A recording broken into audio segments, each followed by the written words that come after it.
Hi, I'm Joe Hope from Physics at the Australian National University. Over the last 2 years, I've completely stopped teaching using lectures, and now I use the flipped classroom method instead. Students learn more, they like it more, and there's a heap of ancillary benefits as well. And so we'd like to take some time to tell you why we do what we do, how we do what we do, and how you might generalize that to your own work. So in a flipped classroom, you swap the roles of what's done in class and what's done at home. And so students do what they used to do in class, largely at home, and they do what they used to do at home, their homework, in class. So why do people do that?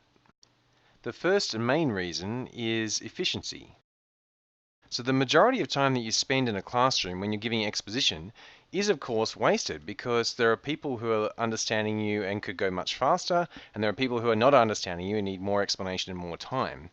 And that problem is inherent in the distribution of your students. So it's nothing that experience can fix. There's no cunning speed you can pick that will make it suddenly understandable by everyone.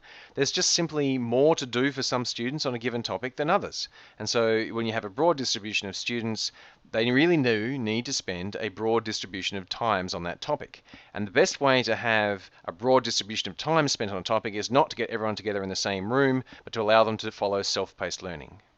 Now that's kind of obviously true for exposition, but what about more active learning things that you do in class, like worked problems or things like that? Well, it turns out that a worked problem, there's an incredibly large distribution of time needed per student as well. So the idea in flipped classroom teaching is that you try and get everything that's best done in a self-paced fashion, done self-paced. And so you need very good resources for that, a lot of thought needs to be put into that and needs to work. But if you can get that done, then you can use your face-to-face time for other things. And the other main reason for doing flipped classrooms is that face-to-face time is extremely precious. And it really only makes sense to have face-to-face time if both parties that are brought together are actually talking to each other. So if there isn't dialogue, then obviously it would work just as well if the two parties weren't in the same room at the same time. And so you don't need to go through all this difficulty of scheduling.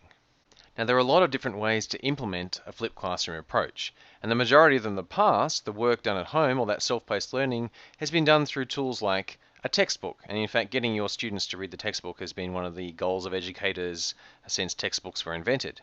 We're going to spruik largely a method using a lot of blended learning. Now, blended learning is a very simple idea. It's simply using a mixture of online learning and in-class activities. Now, blended learning techniques are different to flipped classrooms, but they're a natural implementation of flipped classrooms. Why is that? So online resources excel at self-paced asynchronous activities. And indeed, that's true of a textbook as well. On the other hand, online materials can have inbuilt assessment and feedback. And that assessment can be very useful for the student to know that they're getting things right, that they're on the right track. And it's also very useful for the educator as well, because you get direct feedback that your students are accessing your material and you can figure out where the problem points are. So if students are on the right track, they know they're on the right track. If they're not on the right track, the computer can give feedback tailored to the actual mistakes that the students have made. And that feedback is, because it's done by a computer and not by a person hovering over them, typically a little bit less stressful. And so students can really engage with that in a lower stress environment. And a final advantage of online resources compared to, say, textbooks is that students simply find themselves drawn to engage with them more. So you get a higher level of engagement when you use video-based online material to pure note-based forms.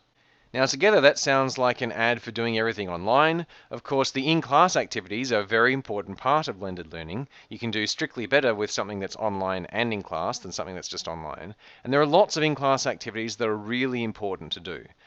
By that I don't mean a teacher going through some kind of worked example. Anything of that form is, again, best done in a self-paced fashion. What I mean is things where students are doing things, where students are doing problems, where students are engaging with topics, where students are playing with physical equipment, or asking or answering questions.